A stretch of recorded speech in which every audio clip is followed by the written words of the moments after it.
Nandito na naman tayo para sa isang napaka-sweet at nakakakilig na love story nila Kalingap Edu at Ate Viancy.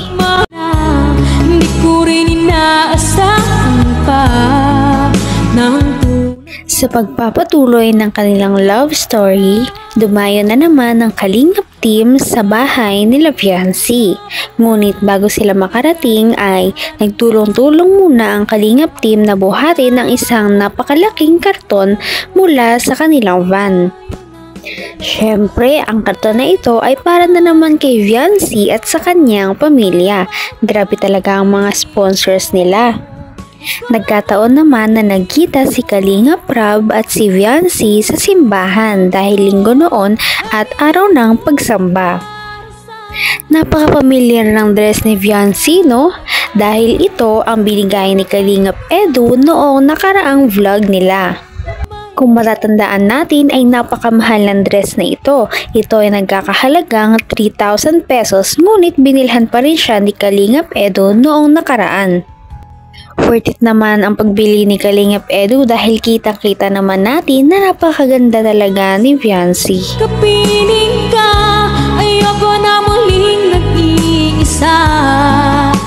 Sa pagpunta ni Viancy at ng Kalingap team sa kanilang bahay ay nagulat talaga si Viancy noong makita niya kung sino ang naghahantay na tao sa kanilang gate.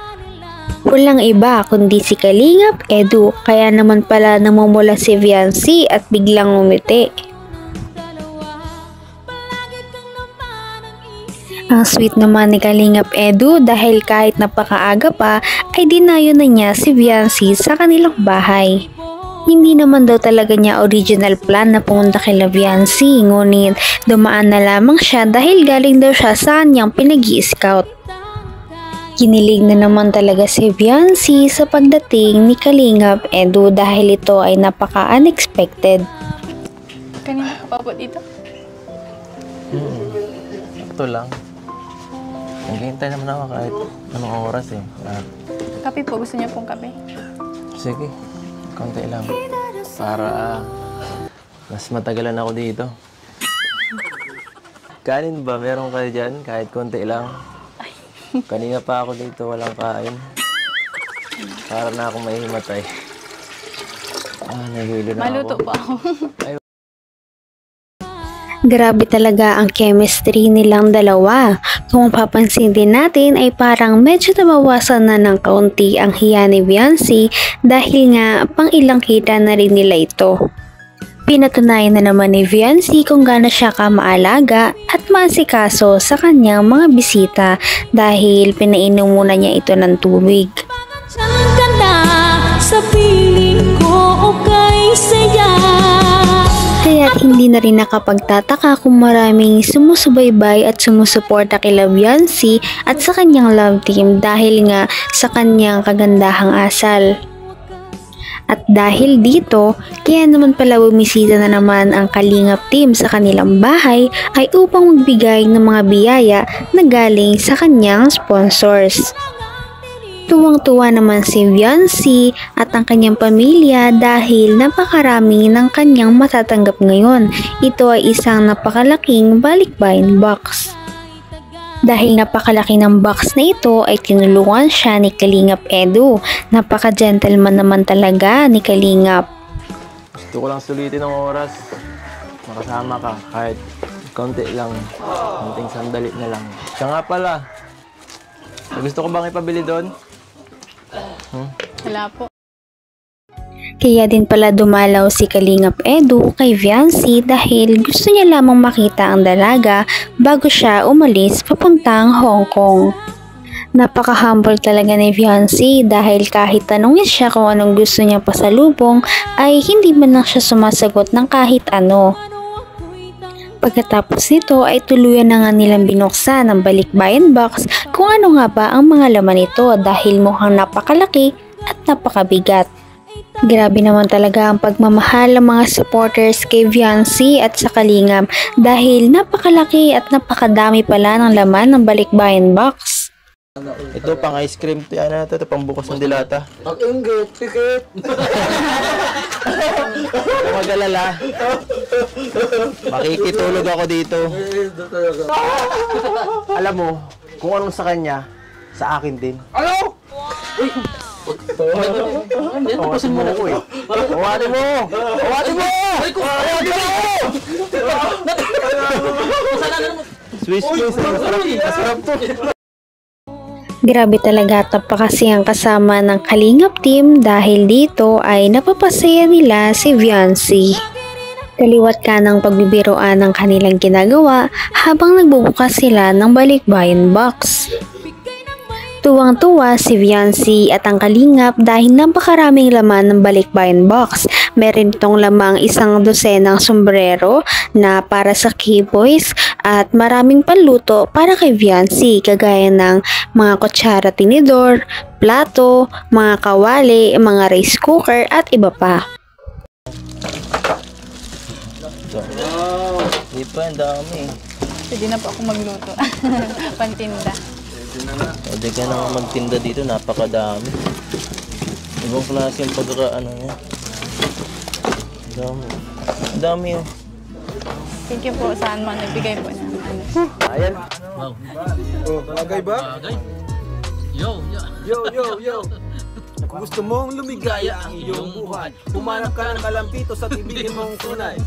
Sige ka ako sa mga mabibiyak. Talaga namang deserve din talaga ni Viancy na mabigyan ng mga ganitong bagay dahil sa napakabait niya ang ugali at napaka-humble din na bata. Kailan po pala yung ano yung alis niyo po sa ano? Kailan ang alis namin? Bakit? Gusto mo ba si mama? Sayang. Wala pa naman po akong ano passport. Sayang nga, di umabot. May gusto pa naman sana sa'yo magbigay. Saka sana, sayang talaga. Gusto ko rin kasama ka eh. Matagal-tagal yung ano natin. Muling pagkikita, no? Nakakalungkot ng konti. Gusto ba sila lang natin to?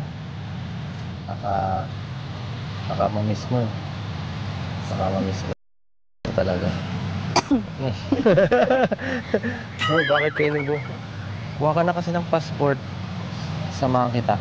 Para next time, pag lumabas tayo ng bansa, makasama ka sa aming mga...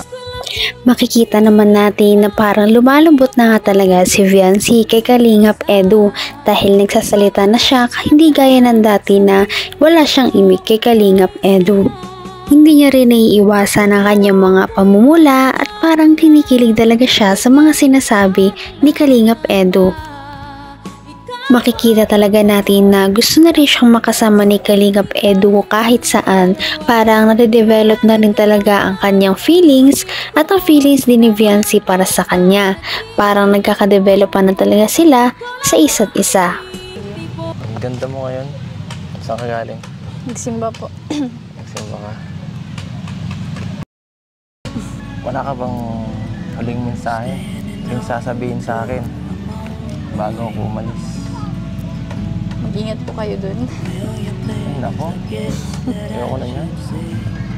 Iba naman. Mas sweet ng konti. Pangat niya. Hindi ko yung tatanggapin. Hindi ako maalis dito. Medyo iba naman. Ng konti. Napakakuha mo naman yan eh. Message. Mag-message po kayo pag ano nandun na po kayo sa ano. Gusto mong i-update kita palagi?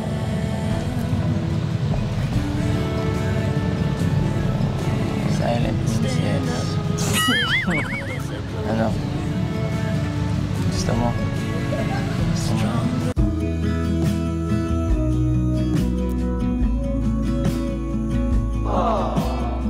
Sige po. Para po alam namin na ano, ligtas po kayo.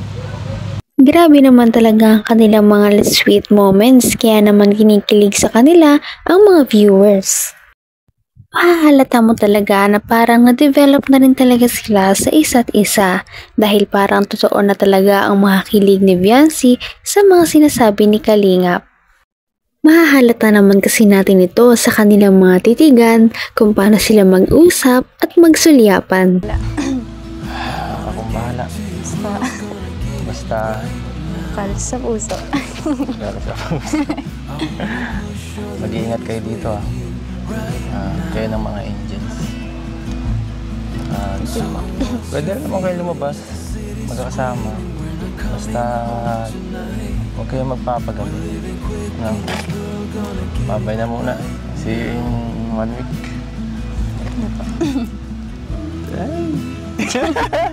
Sige nga. Mapunta ako dun. Mapunta ako dun sa Hong Kong. Opo. Opo po.